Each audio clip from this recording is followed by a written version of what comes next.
자, 우리 교재 129페이지예요. 물권법 일반입니다. 자, 먼저 총설 파트인데요. 물권법은 물권을 규율한 법 체계를 물권법이다 이렇게 하죠.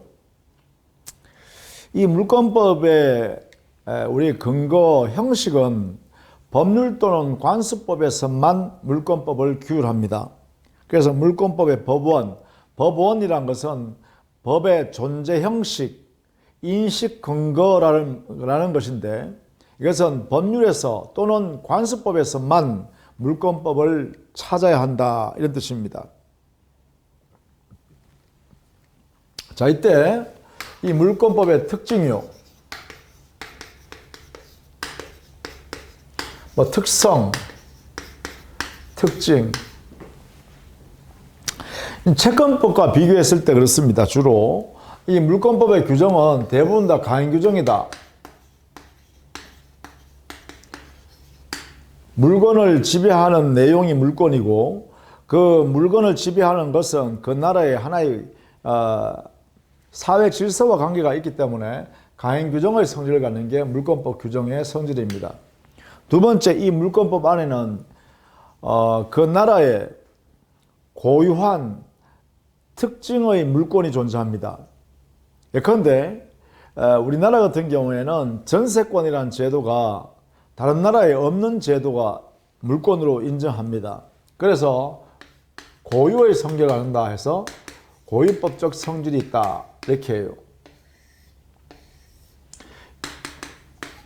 예컨대 전세권을 들 수 있겠죠.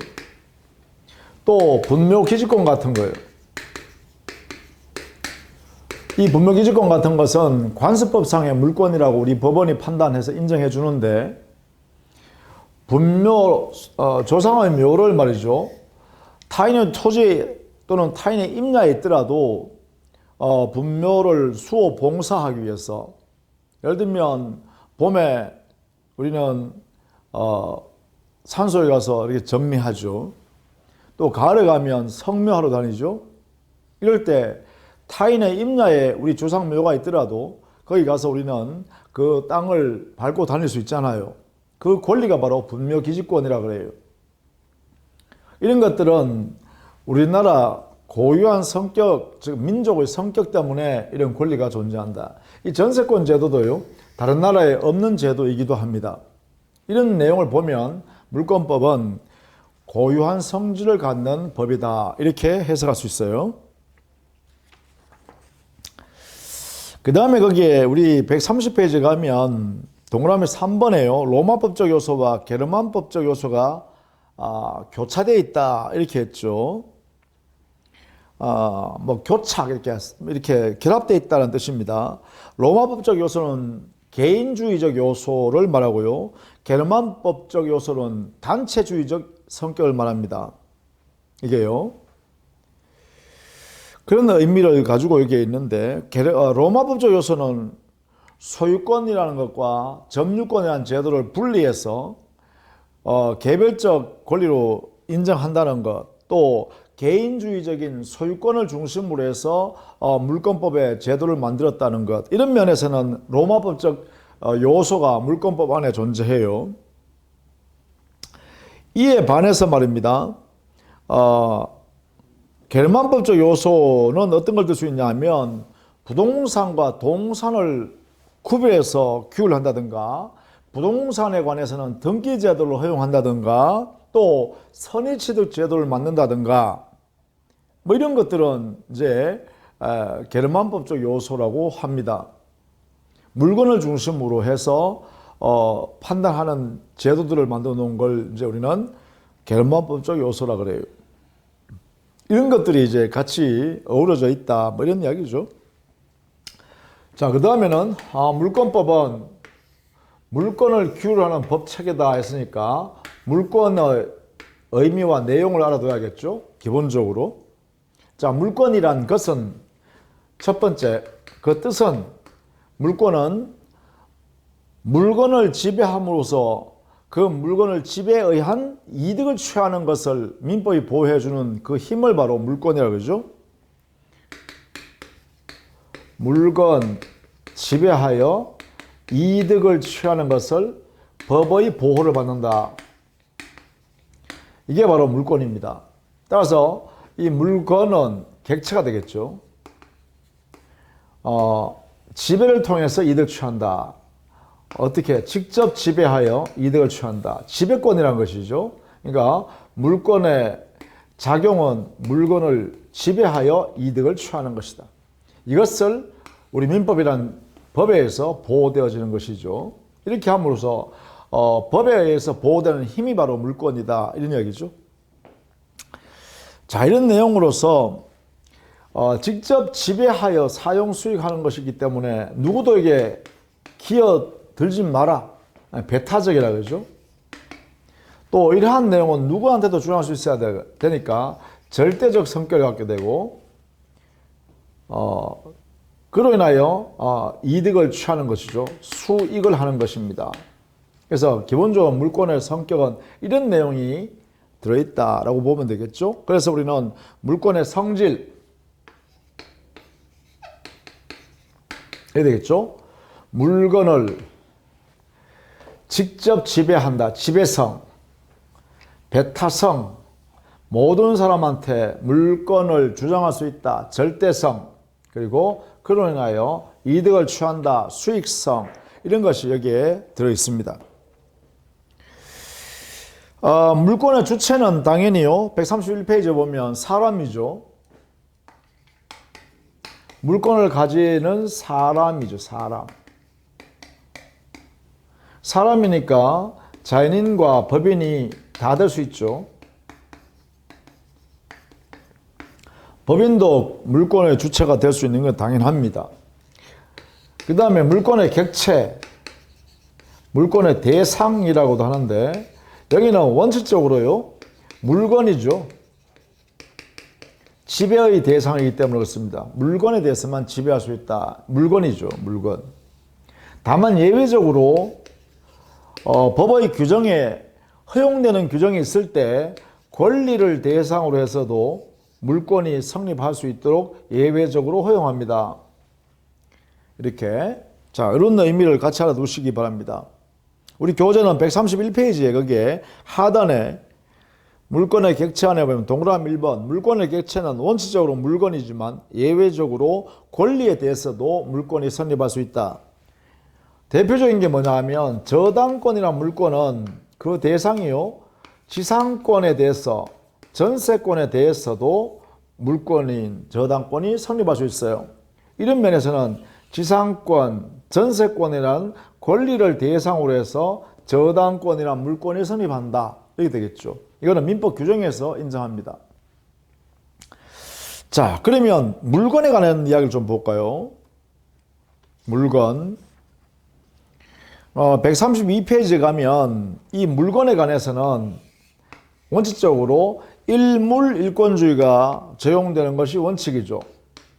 한 개의 물건에 한 개의 권리가, 즉 한 개의 소유권이라든지 이렇게 한 개의 권리가 인정되어져야 한다는 것이 원칙입니다. 이것은 물건의 공실을 원활하게 하기 위해서, 공실을 달성하기 위해서 이러한 일물일권주의를 취합니다. 이 일물일권주의라는 의미는 한 개의 물건에 한 개의 권리가 인정된다라는 의미인데, 한 개의 물건 일부에 대해서는 물권이 성립하지 않는다라는 의미와 동시에 여러 개의 물건이 한 개의 물건이 성립하지 않는다라는 이 두 개의 의미를 함께 표현하는 것이 바로 일물일권주의입니다. 다만 이 일물일권주의의 원칙에 대해서 말입니다. 예외가 우리 민법상 많이 허용됩니다. 예외 인정되는 사례가 많다. 그게 바로 132페이지 하단에 있죠. 일물일권주의에 대한 예외. 즉 물건의 일부에 대해서 인정되는 경우로서 예컨대 토지 일부에 대해서 지상권, 지역권, 전세권 같은 용익물권이 성립할 수 있도록 우리 민법은 허용합니다.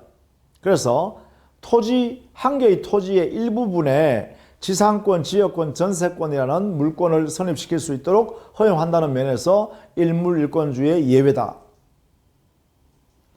그 다음에 건물에 관해서는요, 하나의 건물에, 한 동의 건물에 여러 개의 소유권인 구분 소유권을 인정한다는 제도, 구분 소유권 제도, 그 다음에 당의 한 동의 건물에, 즉 한 개의 건물에 일부분에 대해서 전세권을 설정할 수 있도록 우리 민법이 허용합니다. 그래서 이런 부분에서는 바로 일물일권주의 예외가 허용된다, 이렇게 할 수 있겠죠. 그래서 여기에 예외가 인정되는 경우가 많다. 또 이런 경우도 있을 수 있죠. 토지의 구성 부분에 해당되는 수목, 토지의 일부로서 나무, 그 토지에 심겨져 있는 나무를 수목이라고 합니다. 그러면 토지 소유권을 취득하게 되면 원래는 그 토지 안에 들어있는 심겨져 있는 나무인 수목의 소유권도 함께 토지 소유권 안에 들어있습니다. 별개가 아니란 것이죠. 토지 소유권자는 그 토지 대상인 토지 위에 있는 수목도 당연히 그 토지 소유권의 대상입니다. 그런데 만약에 그 수목을 토지 소유권과 분리하여 소유권을 인정해 줄 수가 있습니다. 그게 뭐냐? 임목에 관한 법률에 의해서 등기, 즉 수목 집단에 대해서 소유권 보존 등기를 하게 되면 이것은 임목에 관한 법률에 의해서 등기하게 됩니다. 그렇게 되면 토지 소유권과 분리해서 임목 소유권이 발생합니다. 또 하나는요, 그 수목에 관하여 명인방법으로 인정되고 있는 명인방법으로 인정되는 공시방법을 이용하면 그 수목을 별도의 소유권, 즉 토지 소유권과 별개로 소유권을 인정할 수 있습니다.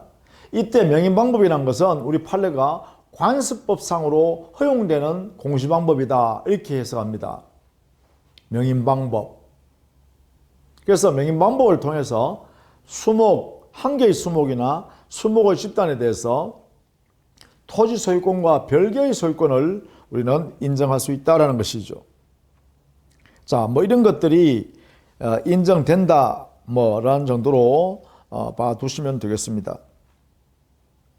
물론 농작물도 토지에 이렇게 심겨져서 성숙 단계에 이렇게 이르렀다.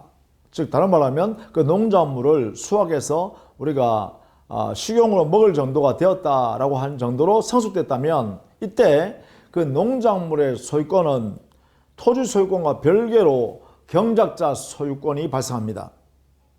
농작물의 소유권. 그러면 이 농작물을 경작한 사람이 토지 소유권과 별개로 소유권을 취득한다, 이 말이죠. 그러면 농작물의 소유권을 양수받은 사람, 산 사람 있죠. 이 양수받은 사람도 자기 소유권을 취득했다는 것을 공시하는 방법으로 명인방법을 사용하게 됩니다. 물론 여기에 명인방법이라는 것은 뒤에서 구체적으로 배우겠습니다. 이거는 관습법상 인정되는 공시방법이다 라고 우리 법원이 인정하고 있죠. 판례로서. 판례가 인정하는 공시방법입니다. 이 명인방법으로 공시할 수 있는 물건은 농작물이나 수목이나 이 수목에 아직 남아 그대로 열려 달려있는 미분리 과실, 이런 것들을 공시할 때, 소유권을 공시할 때 이것을 이런 물건의 소유권, 이것을 공시할 때 사용하는 방법이 바로 명인방법이다. 나중에 보겠습니다. 구체적으로 명인방법은. 자, 그 다음에 물권의 종류를 볼까요? 이 물권의 종류는 우리 법 185조에서요, 물권 법정주의를 취하고 있습니다. 물권의 종류와 물권의 내용은 법에서 정한 것만 인정한다는 주의를 우리 민법의 명문으로 선언했다. 물권 법정주의. 이때 이 법에 정한 것에서 법은 법률 또는 관습법만 물권의 종류와 내용을 정할 수 있다 이 났죠. 물권의 종류와 물권의 내용, 이것은 법률 또는 관습법에서만 정한다. 그러면 이 말은 당사자가 임의로 창설하면 안 된다는 것이죠.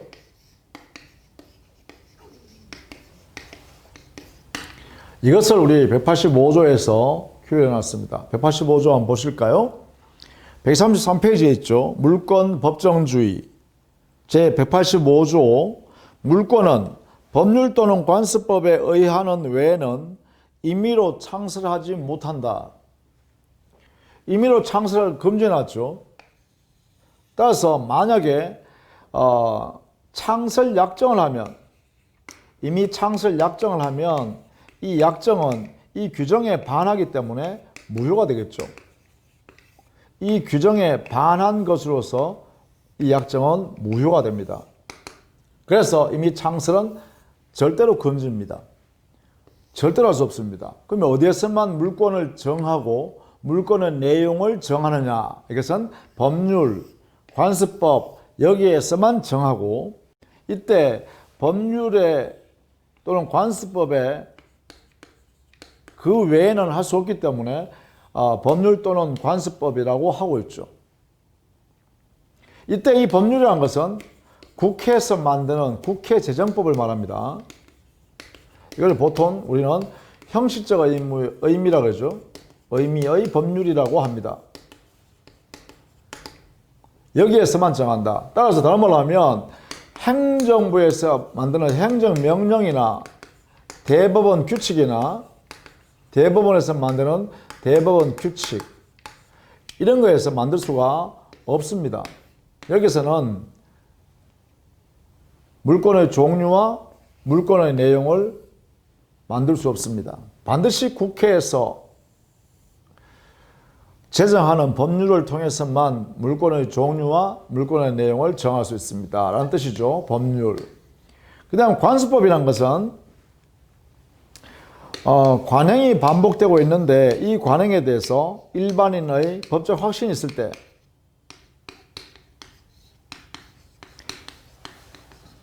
일반인들이 저것은 우리가 다 지켜야 되는 내용이다.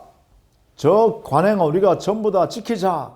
저 관행에 우리가 모두 저기 구속되자. 이렇게 스스로 동의해 주는 거죠. 이걸 법적 확신이라고 합니다.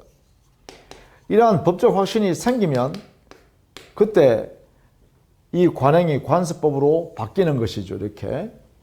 따라서 관습법은 법 규범으로서 대한민국의 하나의 질서가 되어 있다는 것이고, 이것을 위반하면 제재를 받게 되겠죠. 그래서 일반의 법적 확신이 생겼을 때 이때는 관습법이 되고, 이 관습법에서만 물권의 종류나 내용을 정할 수 있다는 것이죠.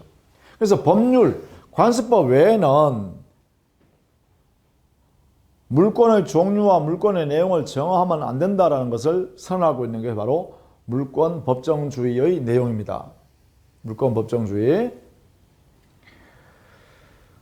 우리는 이것을 뭐라 그러냐 하면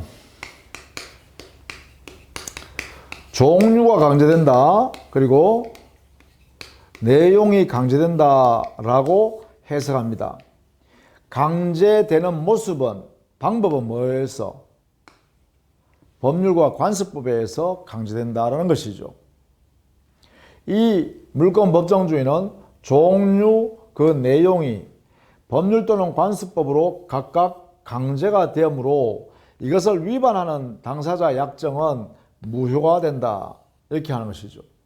자, 이 부분을 우리는 물권 법정주의라 하고, 그렇다면 법률에 또는 관습법에 구체적으로 물권의 종류를 한번 살펴보자 이 말입니다. 그러면 법률 중에 가장 대표적인 게 민법이죠. 민법이란 민법전. 그렇죠? 민법전이라는 법률. 여기서 인정되는 물권은 어떻게 되느냐?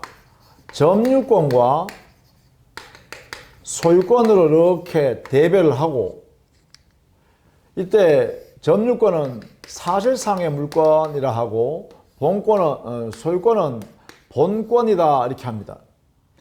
본권이란 말은 당의 물건을 지배할 수 있는 기본적인 권리로서 보장되는 권리다. 그걸 본권이라고 그래요. 점유권은 뭐냐? 사실상 그 물건을 가지고 있다. 그 물건을 가지고 있는 사실만 존재하면 점유권이란 물건이 인정된다. 그래서 사실상의 물권. 소유권은 당의 물건을 점유할 근원이 있다라는 의미에서 본권을 합니다. 따라서 이 소유권에서는 다시 소유권의 의미는 소유 물건이 가지고 있는 가치를 전면적으로 지배하는 것이죠. 그러면 이 가치에는 사용 가치와 교환 가치가 있습니다. 교환함으로써, 교환이란 처분하는 거죠. 처분 가치가 있다 이 말이죠. 이 교환 가치를 이 소유권에서 떼내 가지고 가져가는 것을 우리는 용익 물권이라 하고, 이 용익 물권의 종류에는 지상권, 지역권, 전세권 이렇게 세 개를 둡니다. 그 다음에 이 소유권에서 물건이 가지고 있는 교환 가치를 떼내서 타인에게 물건으로 주는 것을 담보 물건이라 하고, 이 담보 물건에는 우리 민법상 유치권, 질권, 그리고 저당권 이렇게 준다는 것이죠. 그래서 이게 세 가지가 줍니다. 그래서 이 용익 물권과 담보 물권을 각각 세 가지로 이렇게 법정되어 있습니다. 여기에 용익 물권과 담보 물권의 특성을 보면 여기에 있는 본권인 소유권에서 나온 것이죠. 그래서 기본적으로 용익 물권, 담보 물권도 역시 본권의 성질을 그대로 가지고 있다라고 해석해야죠. 왜냐하면 소유권이 가지고 있는 사용 가치, 교환 가치를 지배하는 작용을 이 용익 물권과 담보 물권이 각각 하고 있으니까요. 그리고 이 용익 물권과 담보 물권이 이렇게 성립해버리면 소유권은 이 사용 가치를 제한받고 교환 가치를 제한받게 되죠. 그래서 용익 물권과 담보 물권인 이 본권을, 소유권을 제한하는 물건이다 라고 해석할 수 있겠죠. 이렇게 제한하는 물건이다 이렇게 표현할 수 있겠다. 그러면 이것을 정리해보면 이렇게 되겠죠. 점유권과 소유권으로 이렇게 기본적으로 나뉜다. 다만 이것은 사실이 존재하면 인정되는 권리고, 이것은 당의 목적물을 지배할 수 있는, 점유할 수 있는 본권으로서의 소유권으로서 여기에서 나오는 것이 용익 물권과 담보 물권이 있는데, 여기에 다시 법정되는 게 지상권, 지역권, 전세권, 담보 물권에서 유치권, 질권, 저당권 해서 각각 세 가지씩 두고 있습니다. 그리고 이 소유권은 용익 물권과 담보 물권인 지상권, 지역권, 전세권, 유치권, 질권, 저당권을 만들어 줌으로, 선입시켜 줌으로써 이 소유권을 제한하는 작용을 하게 되겠죠. 따라서 용익 물권과 담보 물권을 합치면 제한 물권이라고 하면 되겠다. 그죠? 그러면 이때 용익 물권, 담보 물권의 이 6가지는 소유권에서 삐져져 나와서 만들어져 있는 물권으로서 본권이 되겠죠. 따라서 본권에는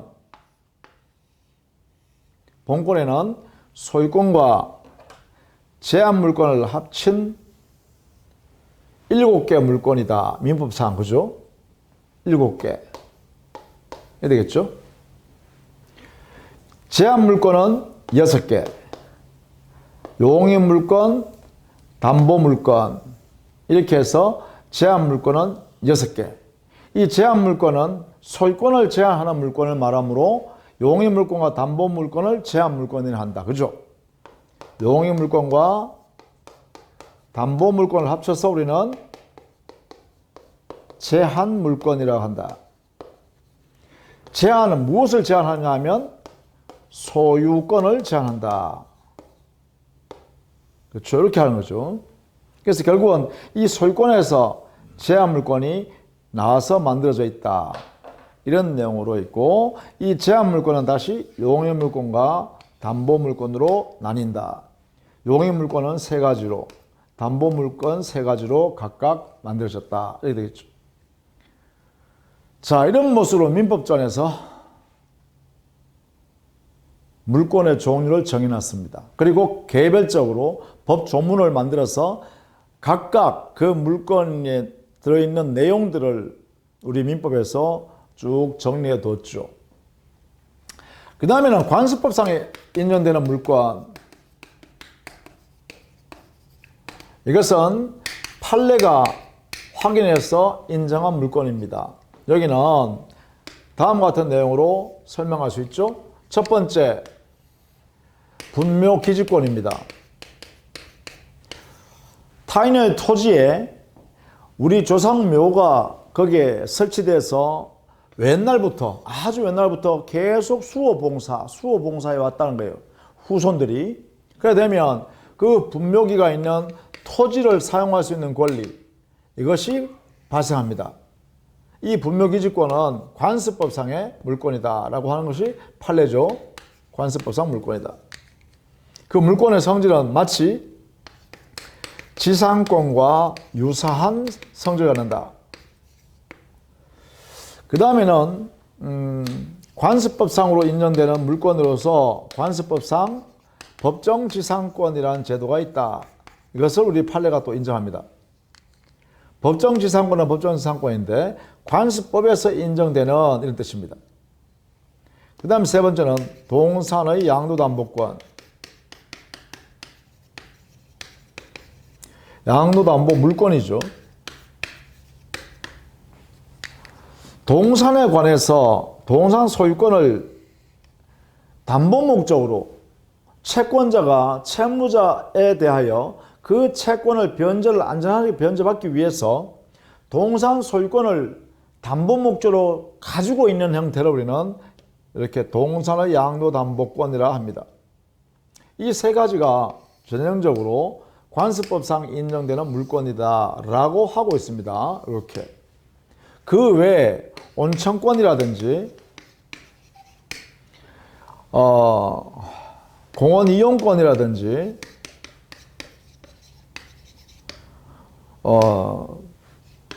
통로를 이용할 수 있는 통행권이라든지 이런 것들은 우리 판례가요 관습법상 독립된 물권이라고 해석하지 않습니다. 부정합니다. 그러니까 시험 문제에 다음 중 관습법상 인정되는 물권이 아닌 것은 또는 물권인 것은 이렇게 낼 수 있겠죠. 요거는 여러분이 숙지를 해야 되겠습니다. 암기를 해야 돼요. 관습법상의 물권 이렇게 정리를 해둡니다. 자, 기본적으로 물권은 이렇게 정한다라는 것입니다. 그것이 134페이지에 물권의 종류에서 민법상의 물권 유형을 쭉 정리해 놨죠. 그 다음에 관습법상의 물권 제일 밑에 하단에 정리되어 있습니다. 자, 이러한 물권이 성립했다면 물권에는 일정한 일반적 효력이 발생합니다. 즉 물권이라면 갖는 효력. 그래서 우리는 물권의 일반적 효력이라고 하죠.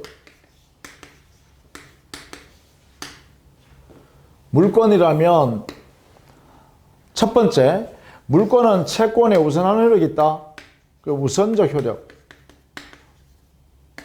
우선효가 있다. 이 우선효라는 것은 물권이 채권에 대해서 힘이 세다라는 것이죠. 보통 이것을 어떻게 표현하냐면 매매는 임대차를 깨트린다 이렇게 해요.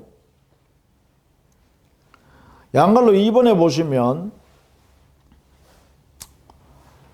채권에 우선하는 효력이다 이렇게 되어 있죠.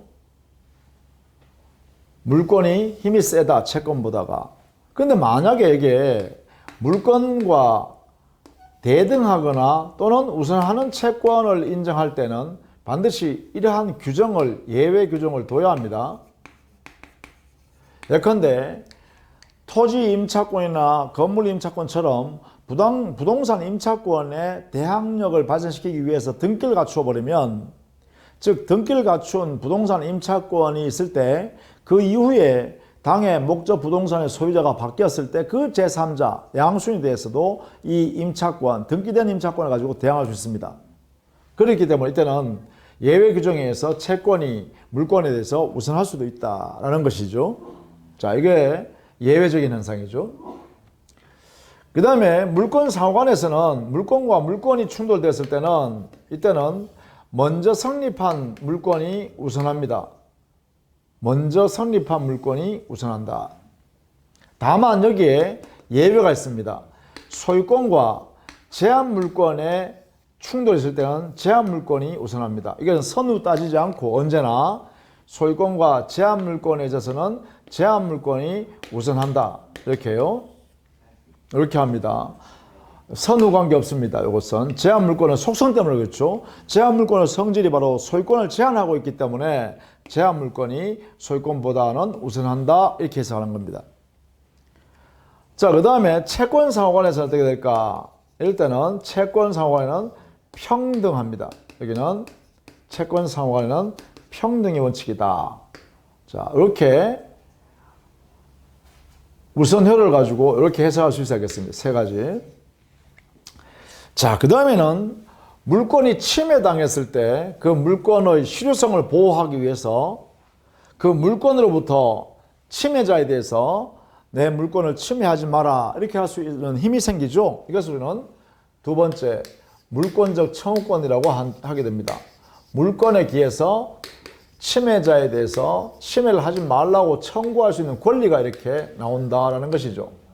따라서 이 물권 청구권은 기본적으로 물권자의 물권이 침해당했을 때, 또 내용을 조금 더 공부해보면 침해당할 염려가 있을 때, 이럴 때 이 물권에 기초해서 침해당하는 물권에 기초해서 행사하게 됩니다. 침해자에 대해서. 그죠? 침해자 또는 침해 염려를 가지고 있는 당사자, 이 사람에 대해서 침해하지 마라, 침해하는 것 제거해라, 없애라 이렇게 할 수 있는 청구권이 발생한다라는 것이죠.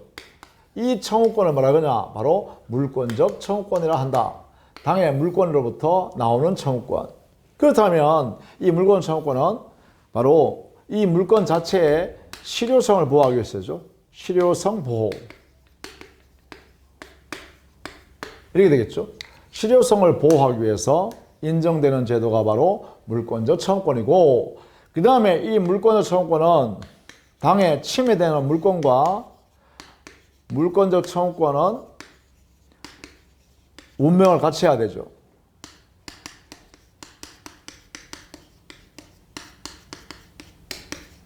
항상 붙어 있다 이 말이죠. 따라서 분리할 수 없다 이 말이죠.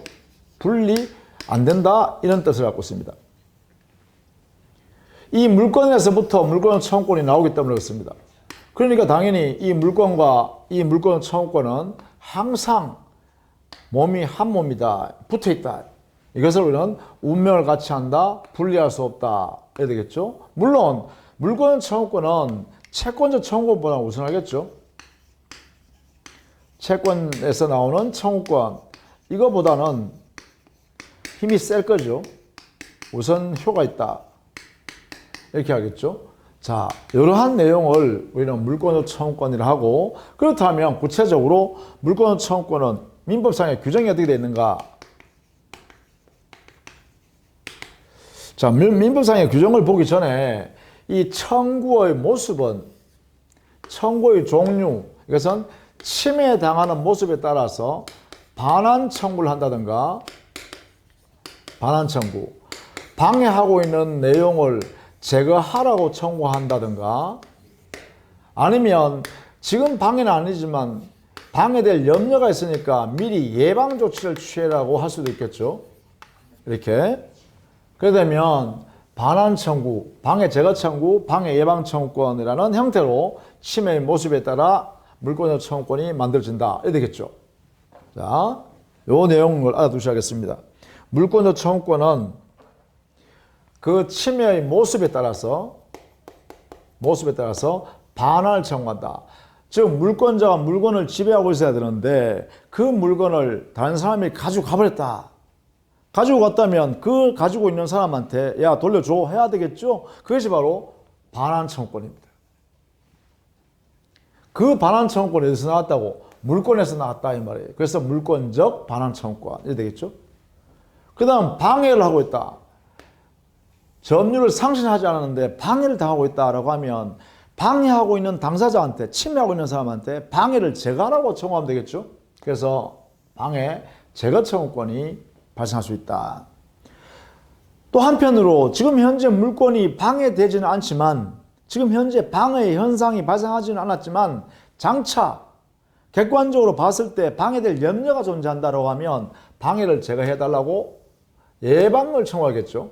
예방을. 그래서 우리는 반환 청구, 방해 제거 청구, 방해 예방 청구 이 세 가지 형태로 물권 청구권을 행사할 수 있겠죠.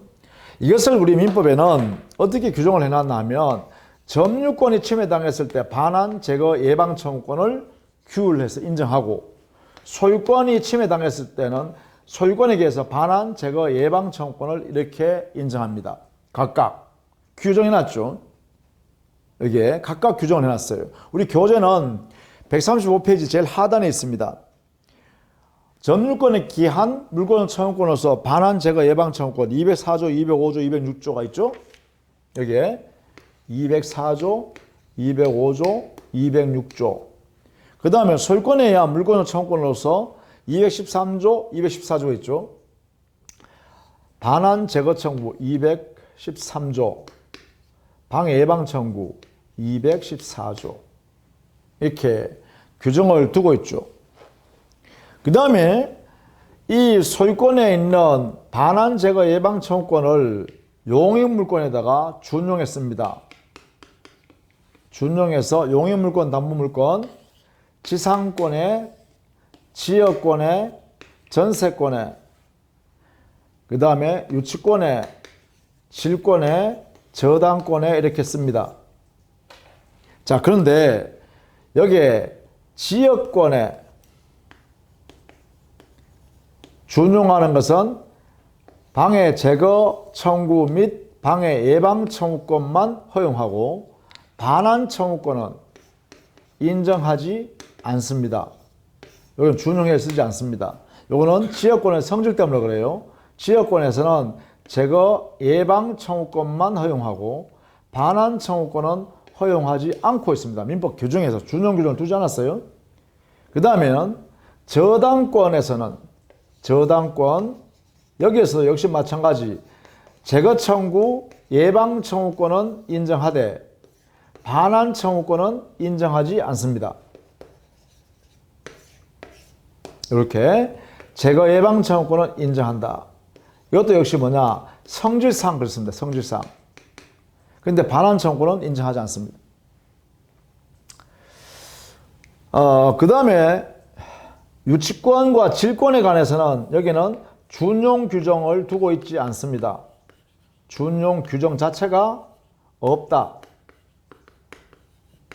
그래서 여기는 해석으로 해결하는데 유치권이 침해당했을 때는 여기는 유치권에 의한 반환 청구를 행사하는 게 아니라 점유권에 기한 물권의 청구권을 행사합니다.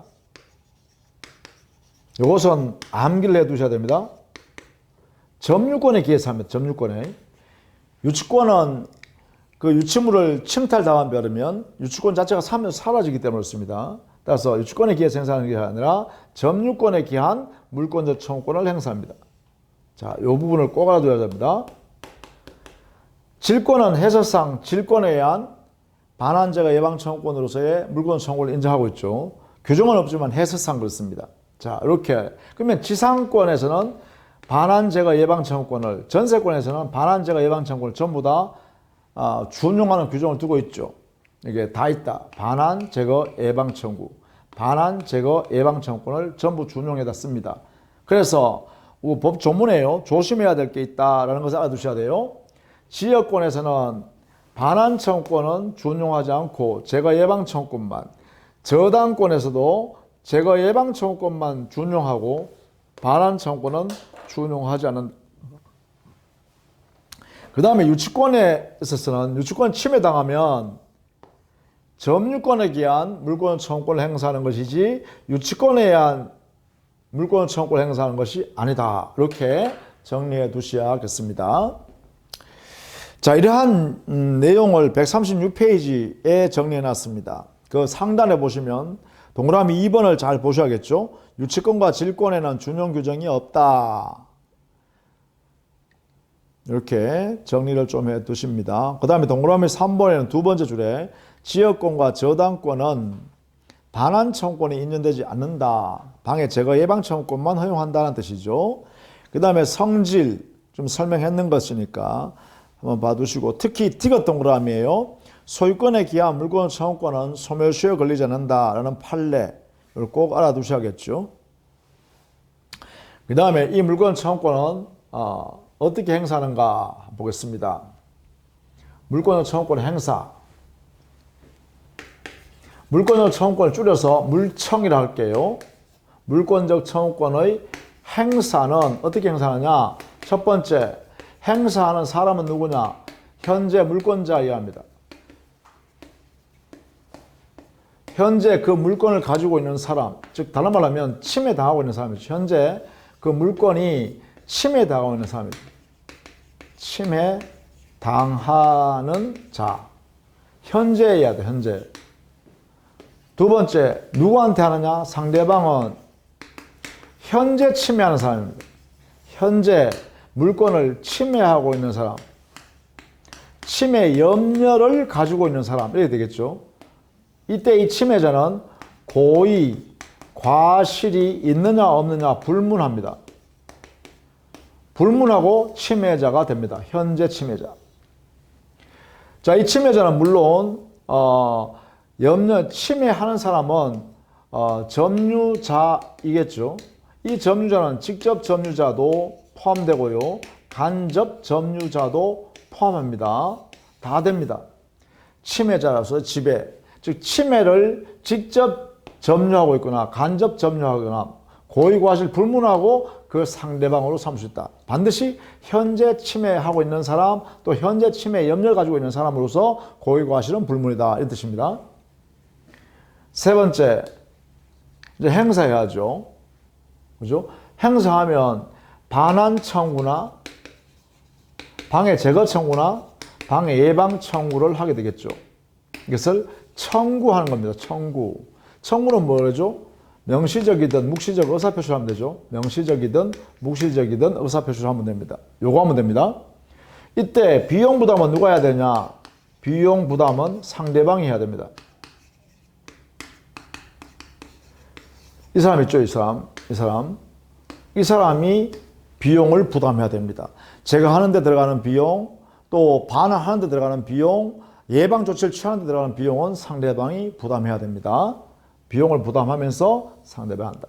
그동안 만약에 다른 청구권이라는 권리가 발생하면, 물권적 청구권과 다른 청구권이 모두 발생하면 경합을 인정합니다. 경합을 인정하니까 뭐예요? 이 물권적 청구권과 다른 물권적 청구권이 모두 인정되고 어느 것을 행사하더라도 좋다. 이런 이야기죠. 이런 이야기를 우리는 의미한다. 138페이지에 보시면 그런 내용을 정리해놨죠. 다른 청구권과의 관계에서 우리는 뭐라 한다? 경합을 인정한다. 두 개 다 권리 모두를 인정하고